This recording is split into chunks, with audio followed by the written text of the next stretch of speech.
Sa episode na to, pupunta tayo ng Taipei, Taiwan mag-isa. Hi mga papi, ako nga pala si Mark. Hilig ako mag-travel mag-isa. Hilig ako lumibot sa iba't ibang bansa. Gusto ko kasi ma-experience ang different culture net, different na pagkain at different na pamumuhat. Dahil nga nakakuha tayo ng piso sale ng Cebu Pacific, nandito tayo ngayon sa NAIA Terminal 3. Nga pala mga papi, hindi ako mahilig kumuha ng check-in luggage dahil light packer lang ako. Usually sa mga travel ko, nagba-backpack lang ako. Para paglabas ng immigration, wala na akong hintaying luggage pa. Kaya hindi rin ako masyadong marami kong kumuha ng damit. Usually kasi gusto ko rin mag-shop, muha ng damit sa mga bansang pinupuntahan ko. As a souvenir na rin ba? Travel time mga papi from Manila to Taipei is around 2 hours. At dumating ako ng Taiwan mga around 2 a.m. na. Huwag kayong mag-alala mga papi kasi merong 24 hours na bus from airport going to the main city. Hanapin nyo lang mga papi yung 1890 na bus at makakarating kayo ng main station. Roughly estimate 45 minutes yung travel time. Good morning mga papi. Sinimulan ko nga yung first day ko dito sa Taiwan sa paghanap sa sikat na braised pork. Ijasi nga pala yung pangalan ng restaurant. Bukod sa pinipilahan, masarap at mura pa. Free day ko nga lang pala ngayon kaya chill lang ang day 1 ko. Medyo late na rin kasi ako dumating kagabi mga around 4 a.m. So after ko kumain, naghanap ako agad ng milk tea. Para syempre habang naglalakad-lakad sa mga sikat na pasyalan, meron akong props na dala-dala. So after kong kumain, pumunta ako agad sa Ximending, yung sikat na street dito sa Taiwan. Ang hirap nga lang umanggulo dito kasi ang daming mga turista. Kaya ang ending ko, nandito ako ngayon sa may GU at saka sa Uniqlo.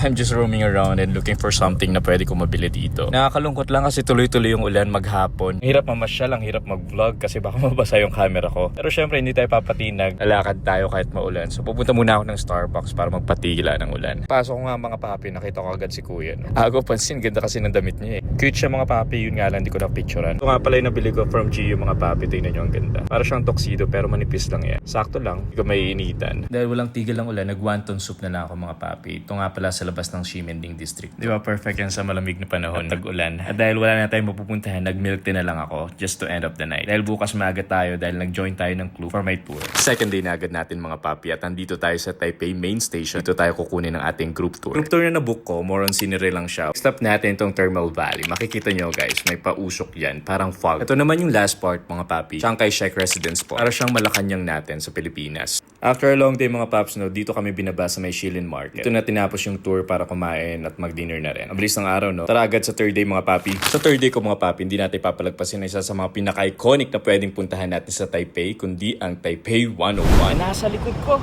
Wow! Yeah! Diba? We made it. We can finally say that Joy was here in Taipei 101. Right? I never imagined I would be able to bring myself here. Aww. Siyempre, you're gonna say, di ko alam hanggang kailan tayo, di ko mabago ang ikot ng mundo.